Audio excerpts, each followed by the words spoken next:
നൽകിക്കൊണ്ട് വളരെ കൗതുകമുള്ള മറ്റൊരു ദൃശ്യം നമുക്ക് സമ്മാനിച്ചുകൊണ്ട് കടന്നു വരുന്നു. അത് ഒന്നുകൂടി തെളിഞ്ഞ് വ്യക്തമായി കഴിഞ്ഞാൽ പ്രിയപ്പെട്ടവരെ നിങ്ങൾക്ക് വിവരിച്ചു തരാൻ ഞങ്ങൾക്ക് സാധിക്കും. ചെണ്ടമേളം നടത്തിക്കൊണ്ടിരിക്കുന്ന പ്രിയപ്പെട്ട കുഞ്ഞു ബാലൻ എത്ര സുന്ദരമാണ്, എത്ര ജ്യോതി എഞ്ചിനീയറിംഗ് കോളേജിലെ വിദ്യാർത്ഥികൾ ഒരുക്കിയ റോബോട്ടിക്കായ ഒരു രൂപമാണിത്. ചമയ പ്രദർശനത്തിൽ തന്നെ ഒരുക്കിയിരുന്ന രൂപമായിരുന്നു ഇത്. പ്രത്യേകിച്ച് AI രംഗത്ത് അതിൻ്റെ സാങ്കേതികവിദ്യ പൂർണ്ണമായും പ്രയോജനപ്പെടുത്തിയ ചെറുതുരുത്തി ജ്യോതി എഞ്ചിനീയറിംഗ് കോളേജിലെ വിദ്യാർത്ഥികൾ ഒരുക്കിയ ഈ സാധനം എഞ്ചിനീയറിംഗ് വിദ്യാർത്ഥിയുടെ ഒരു ശില്പചാതുരിയും ശില്പഭംഗിയുമാണിത്.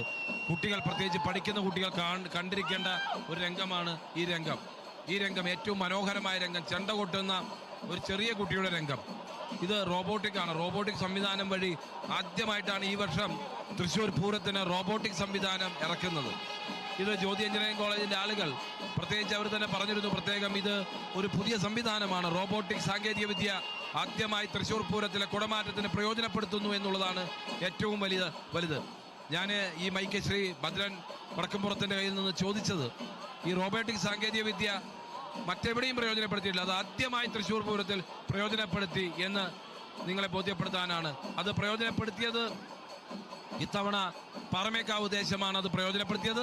പാറമേക്കാവ് ദേശത്തിനും അതുപോലെ ജ്യോതി എഞ്ചിനീയറിംഗ് കോളേജിലെ എഞ്ചിനീയറിംഗ് വിദ്യാർത്ഥികൾക്കും പ്രത്യേക അഭിനന്ദനങ്ങൾ നേരുന്നു.